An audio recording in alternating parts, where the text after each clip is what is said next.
Samajwadi party अपनी ताकत बढ़ाना चाहती है मुमरा में, क्योंकि मुमरा में जो लोग हैं ना उनको बहुत अहंकार हो गया है।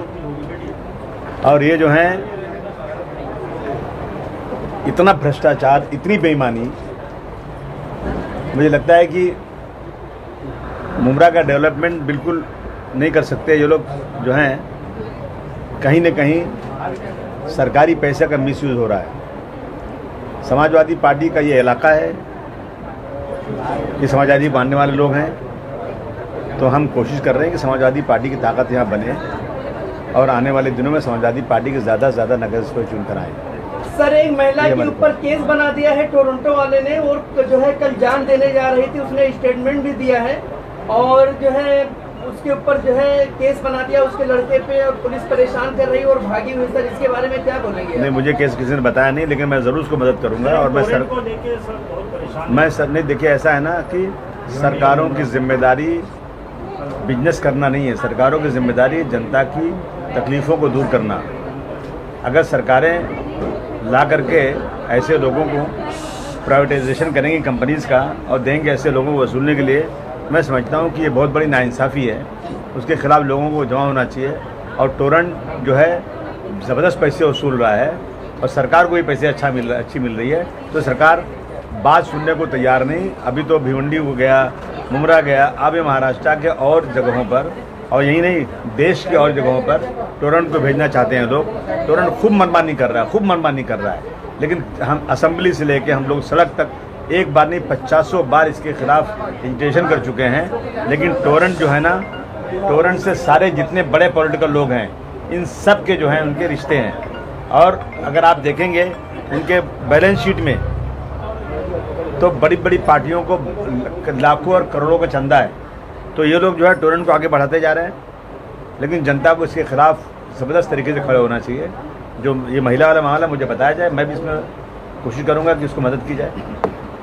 आसिम भाई, राजनीतिक रूप से मेरा सवाल रहेगा आपसे, आप अक्सर मुमरा कौसा दौरा करते हैं, आते हैं, और आपका ये कहना रहता है कि हम ताकत बढ़ाना चाहते हैं, लेकिन यहाँ पर स्थानिक तौर पर जो है संगठन उस तरह का कहीं से भी प्रयासरत दिखाई नहीं देता, ताकत बढ़ती दिखाई नहीं देती। एक वक्त था मुमरा कौसा में समाजवादी का बोलबाला था, 5-5, 6-6 नगर सेवक थे। वो दौर जो है स्वर्णिम दौर कहा जाएगा समाजवादी का, वो लौटाने के लिए किसी भी तरह के कोई प्रयास दिखते नहीं है। आप अक्सर आते हैं, दावे जरूर करते हैं, लेकिन जमीनी तौर पर हकीकत कहीं पर भी दिखाई नहीं देती। देखिए, हम खबरी का काम नहीं करते, हम किसी के बने हुए आशियाने को तोड़वाना नहीं चाहते, लेकिन जो दूसरे लोग हैं ना वो सिर्फ और सिर्फ ब्लैकमेल करते हैं। और जो लोग भी आते हैं अपने पास, ये मुमरा एक ऐसी जगह है जहाँ पर पुरानी इमारतें हैं, बहुत सारी बिल्डिंगें बनी है बिना परमिशन के, गरीब लोग हैं, किसी न किसी तरह से जब परिवार बढ़ता है तो अपना घर बना लेते हैं। तो यहाँ बहुत बड़ी ब्लैकमेलिंग हो रही है, और जो लोग आते हैं उनको डरा दिया जाता है कि तुम्हारा घर तोड़वा दिया जाएगा, और वो काम हम नहीं करेंगे। सर, ब्लैकमेलिंग का जिम्मेदार किसको मान रहे हैं आप? मैं यहाँ के लीडर को मान रहा हूँ। कौन लीडर? आप समझ जाइए, मैं नाम अपनी ज़बान क्यों नापा करूँ। आसिम भाई, आप यहाँ मुमरा कौसा की बात कर रहे हैं, भ्रष्टाचार की बात कर रहे हैं, यहाँ के जो है सत्ताधारियों की तरफ आप इशारा भी कर रहे हैं, लेकिन इन्हीं सत्ताधारियों ने भिवंडी में आपके विधायक रईस शेख के कार्यक्षेत्र में धूम मचा रखी है, काफी सक्रिय दिखाई दे रही है वो पार्टी वहां पर। उसके मुकाबले में आपकी पार्टी मुमरा कौसा में उतनी सक्रिय नहीं है। जवाबी तौर पर जो है आप राजनीतिक बातें तो कर रहे हैं, लेकिन जवाबी कार्रवाई आपकी दिख नहीं रही है। नहीं, जवाबी कार्रवाई ये है कि मैंने कहा ना कि मैं किसी का घर तोड़वा नहीं सकता, मैं किसी से हफ्ता नहीं वसूल सकता। मैं समाज के वो लोग जो गरीब हैं उनको मदद के लिए खड़ा हूँ। तो आज जो है ये जवाबी कार्रवाई हम नहीं कर रहे हैं, इसलिए जो है ये लोग आगे बढ़ते आ रहे हैं। आप पूछिए हमारे पास जो लोग काम करते थे वो लोग क्यों पार्टी छोड़ के गए, क्यों भाग के गए? क्योंकि उनकी बिल्डिंगें तोड़वा दी जाएंगी। वो आगे रो के मेरा आगे हाथ पैर जोड़ के चले जाते हैं, लेकिन फिर भी मैं मायूस नहीं हूँ। मुझे उम्मीद है कि इसी मुमरा से कोई ना कोई बहादुर आदमी निकलेगा और हम लोग अपने कार्यों को बढ़ाएंगे। आसिम भाई, एक बीच में वक्तव्य आया था आपका, एक बयान आया था, MIM-JC और दूसरी कुछ निजी पर्सनालिटीज ने उसको काफी टारगेट किया था कि जिन्हें मुस्लिम नेतृत्व चाहिए वो पाकिस्तान चले जाए, नेता तो हिंदू ही रहेगा। तो इस पर जिस तरीके से आपकी आलोचना की गई है, खास करके ऑल इंडिया मजलिस इत्तेहादुल मुस्लिमीन की तरफ से, क्या कहेंगे इस पर? देखिए, मुझे तो अफसोस होता है अगर ऐसे सवाल मुझसे किए जाएं। आप जानते हैं मेरी राजनीति ही जुल्म के खिलाफ, ख़ास तौर से माइनॉरिटीज़ के साथ 92-93 में जो हुआ था, आज महाराष्ट्र में जहाँ कुछ होता है, आप इस बात को मानेंगे कि मैं हर जगह खड़ा रहता हूँ। लेकिन अगर कोई आज ये कहे कि अपनों को वोट दो, दूसरों को वोट दोगे तो कुफरियत है, अल्लाह का अजाब आएगा। आपको जो है ना अपना लीडर बनाना है, आपको किसी गैर मज़हब के लोगों की जय जयकार करोगे तो अल्लाह की तरफ से, नबी की तरफ से आपको अजाब दिया जाएगा। इस तरह के जुमले अगर कोई इस्तेमाल करे तो उसके बदले में मैं यही कहूँगा कि भारतवर्ष एक सेकुलर मुल्क है। एक मुल्क था जिसका बंटवारा हो गया, एक पाकिस्तान बन गया जो मुस्लिम मुल्क बन गया। हम प्योर मुस्लिम सियासत पाकिस्तान में कर सकते हैं, जो लोग पाकिस्तान में। भारतवर्ष में हमें यहाँ हिंदू मुस्लिम की एकता चाहिए। और आप बताइए कि 1947 से आप मंजर देख लीजिए, क्या मंजर है इसमें। कुछ लोग जो है ना अपनी पार्टी को बढ़ाने के लिए और बीजेपी को ज़्यादा वोट मिल जाए, ऐसे इश्यूज उठा करके ना वोट बांटना चाहते। मैं उनसे हाथ जोड़ के कहना चाहता हूँ, ये समय पार्टी बनाने का नहीं है। ये समय ऐसा है कि जो लोग दिल्ली और यूपी की गद्दी पर बैठे हुए हैं वो इस देश के कॉन्स्टिट्यूशन को बर्बाद करके, गांधी जी के कातिल को हीरो बना करके, इस देश की पूरी इकोनॉमी बर्बाद करके, जो पुरखों ने बनाया था सब बेच करके इस देश में राज करना चाहते हैं। इनके खिलाफ हम सबको इकट्ठा होकर उनको हराना चाहिए।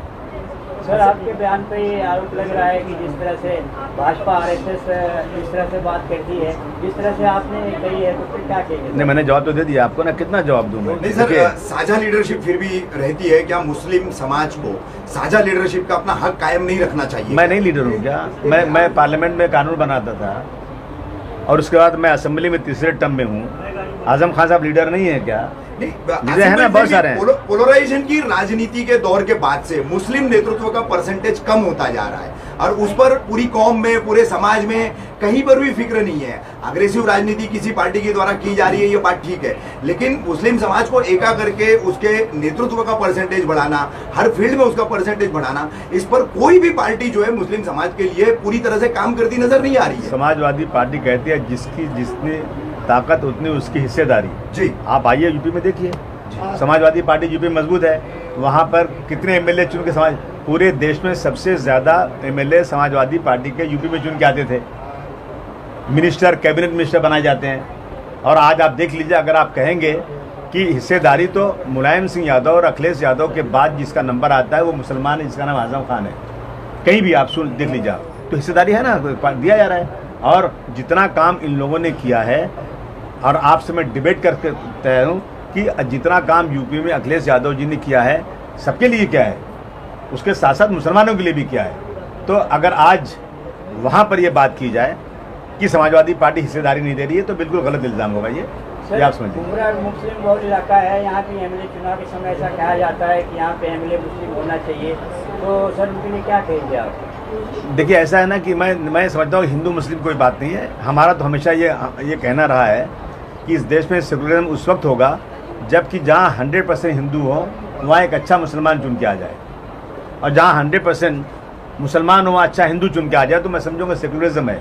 अच्छा ईमानदार आदमी काम करने वाला हो तो देश चलेगा। ये सिर्फ हिंदू यहाँ हिंदू यहाँ मुस्लिम चुन के आए, ये सब बेकार बात है।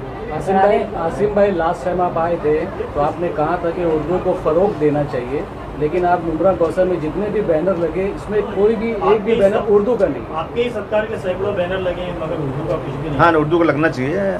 क्या हुआ कि लोग भूल जाते हैं, और मैं बिल्कुल कह रहा हूँ कि उर्दू को फ़रोग होना चाहिए। एक ड्रामा निकला है, मैं उर्दू हूँ, अगर आप देखेंगे उसमें ना तो आपको आंसू निकल आएगा। और उस ड्रामे में आखिर में जो ड्रामे करने वाले लोग हैं वो सब गैर मुस्लिम है, कोई मुस्लिम नहीं है। बाद में वो कहते हैं, मालूम क्या कहते हैं, अगर इंसाफ कहीं मिला है उर्दू को तो समाजवादी पार्टी ने दिया है, जो समाजवादी पार्टी के मेंबर भी नहीं है। तो मैं ज़रूर अपने लोगों से कहूँगा कि ये भूल चूक मत कीजिए, थोड़ा उर्दू को भी डालिए उसमें। आसिम भाई, आपके ऑफिस में खासकर मिली तहरीक की जानिब से स्कॉलरशिप का पिछले कई साल से यहाँ पे शुरू किया गया, अल्हम्दुलिल्लाह बहुत बच्चों को फ़ायदा भी हुआ और काफ़ी मेहनत रही आपकी पूरी टीम की। इस बार क्या हुआ सर, पिछले साल के स्कॉलरशिप में इनकम सर्टिफिकेट का जो जोड़ते हैं तो पैसा नहीं आ रहा बच्चों, और इनकम सर्टिफिकेट 30,000 या 50,000 से कम दिखाना है। तो इसके लिए माइनॉरिटी सेल में आपको माइनॉरिटी डिपार्टमेंट में या महकमा की बात करनी है। मैं बिल्कुल बात करूँगा, मुझे अभी तक पैसा नहीं आया पिछले साल का, काफ़ी लोग नहीं। अगर ऐसी कुछ रुकावट है तो उसको लेटर लिखा था इन लोगों ने, ज़रूरत पड़े मुझे बताया नहीं अभी तक इन लोगों ने कि अपने को जाना है तो मैं माइनॉरिटी कमीशन में जाऊंगा, मैं चीफ मिनिस्टर के पास जा करके इस चीज़ को हल कराने की पूरी कोशिश करूँगा। मुझे बहुत खुशी है कि हमारे मुमरा की विंग ने जो इतनी मेहनत किया, इसकी वजह से मुमरा भी नहीं गोंडी में भी मेहनत किया उन लोगों ने, तो माशाल्लाह बहुत लोगों को मिला। और इस पर हम लोगों को बहुत मेहनत से काम करना चाहिए। हमारा तो ये मकसद है कम से कम कम्युनिटी में लोग पढ़े लिखे हों, जो जिन बच्चों का जो रिजर्वेशन नहीं है, आज बच्चों को उससे फ़ायदा नहीं मिल रहा है एजुकेशन में, तो कम से कम ये एजुकेशन स्कॉलरशिप वगैरह से बच्चों को बहुत फ़ायदा होता है। मैं ज़रूर आप जो बात कर रहे हैं इस पर बैठ के मुमरा के लोगों से बात करूंगा और कहीं सरकारी रुकावट है तो हम उसको दूर करने की पूरी कोशिश। सवाल सर, अभी एक दारुफला कॉलोनी एक मामला था, वहाँ पे पत्रकार लोग न्यूज़ कवर करने गए थे, उन पर जो हमला हो गया, इसके लिए कोई न सामने आया, कोई नेता ने निंदा की सर? अब मैं पूछता हूँ दारुफला में हमला क्यों नहीं लोगों ने किया? भाई करना चाहिए, कहीं जुल्म जाती हो तो करिए, क्या हुआ बताइए? न्यूज़ कवर करने गए थे सर, हम लोग तो गए थे उनकी दौरे में, तो नहीं उसको करना चाहिए। आखिरी सवाल, मनपा चुनाव 2022, मुंबई, भिवंडी, ठाणे, क्या तैयारी रहेगी समाजवादी? मुद्दा सबसे पहले मुद्दा ये है कि करप्शन खत्म होना चाहिए। करप्शन खत्म हो जाए तो आधी बीमारी खत्म हो जाएगी। स्कूलों में जिस तरह से प्राइवेट स्कूलों में डिजिटल बोर्ड है, डिजिटल पढ़ाई होती है, कंप्यूटराइज सिस्टम है, वो कॉर्पोरेशन में हमको लाना है। अब की बात, अस्पतालों को बिल्कुल से मॉडर्नाइज बनाना है। और हमारा फंड है, ऐसा नहीं कि पैसा नहीं है। हम 100% अगर हमारी ताकत आती है और हमारी ताकत से मेयर बनता है तो हम उसका मैनिफेस्टो बना रहे हैं। उस मैनिफेस्टो के मुताबिक सबसे ज़रूरी है कि हेल्थ सेंटर जिस तरह से दिल्ली में बनाया गया है, महिला क्लिनिक उस तरह से महिला क्लिनिक बनना चाहिए। एजुकेशन में स्कूलों को मॉडर्नाइज करना चाहिए। आज क्या हो रहा है कि जो कॉरपोरेशन के स्कूल हैं वहाँ पर बच्चे बहुत कम पढ़ने जाते हैं और छोटे छोटे स्कूल में जहाँ 8,000 6,000 तनख्वाहें मिलती हैं, उन बच्चों का रिजल्ट ज़्यादा अच्छा आता है। आप आइए मानखुद शिवाजी नगर में, आप आइए, वहाँ सारे स्कूल बिल्कुल अच्छे बन गए और एक एक स्कूल में जगह ही नहीं मिल रही बच्चों को पढ़ने के लिए। इतनी बड़ी बिल्डिंग बनने के बाद इन कॉर्पोरेशन स्कूल में भीड़ बढ़ती जा रही है, एजुकेशन का मेयार बढ़ रहा है। एक स्कूल है अभी बनाना है उसको, लेकिन अभी सरकार की तरफ फंड नहीं आ रहा, उसमें 53 करोड़ रुपया लगना है, वो बनाएंगे। इसी तरह से मुमरा के लिए भी हमारी थोड़ा सा साझेदारी हो जाए तो हम बनाएंगे उसको। सर जिस तरह से महाराष्ट्र सरकार गठबंधन में चल रही है उसी तरह से चुनाव लड़ेंगे, अलग अलग लड़ेंगे? नहीं, हम चुनाव अलग लड़ेंगे, अकेले लड़ेंगे, किसी के साथ नहीं लड़ेंगे। आसिम भाई, आर्यन खान का मामला आपने देखा होगा और जिस तरीके से राष्ट्रवादी के प्रवक्ता और औकाफ मिनिस्टर नवाब मलिक, इन्होंने बहुत सारे इल्जाम एनसीबी पर लगाए हैं, पूरे मामले को लेकर क्या कहेंगे आप? नहीं, बिल्कुल ऐसा है कि जो जिस तरह से लोगों को पकड़ा जा रहा है, इतना ज़्यादा आज जो है नशे का काम बढ़ रहा है और उनको पकड़ करके एक सेलिब्रिटी को पकड़ करके जिस तरह से लोग पब्लिसिटी लेना चाहते हैं वो बिल्कुल गलत है। और मैं नवाब मलिक की बात को अप्रिशिएट करता हूँ कि उन्होंने जिस तरह से बहुत बारीक बीनी से देखा है कि उनको गिरफ्तार किस तरह किया है, कौन से कार्यकर्ता लोग थे, कौन से पार्टी के लोग थे, क्या हो रहा है इसके अंदर, उनकी बहुत उसके अंदर स्टडी है। उनके दामाद को भी गिरफ्तार किया गया था और वो भी बिल्कुल, उनका कहना है बिल्कुल झूठे केस में गिरफ्तार किया गया। तो मैं देख रहा हूँ कि ऐसे लोगों को गिरफ्तार किया है जिसकी वजह से बहुत ज़्यादा पब्लिसिटी मिले, ये हो रहा है, ये इस पर रोक लगना चाहिए कहने के। यानी एनसीपी सुप्रीमो शरद पवार जी ने बीच में जो कहा कि केंद्र सरकार जो है वो अपनी एजेंसीज का राज्य के खिलाफ दुरुपयोग कर रही है, ये उसी का एक हिस्सा माना? नहीं, 100% ये तो इसमें नहीं, इनकम टैक्स हो, सेल टैक्स हो, जीएसटी हो, ईडी हो, पुलिस हो, सीबीआई हो, एनआईए हो, इन सब का ज़बरदस्त तरीके से सरकार दुरुपयोग कर रही है।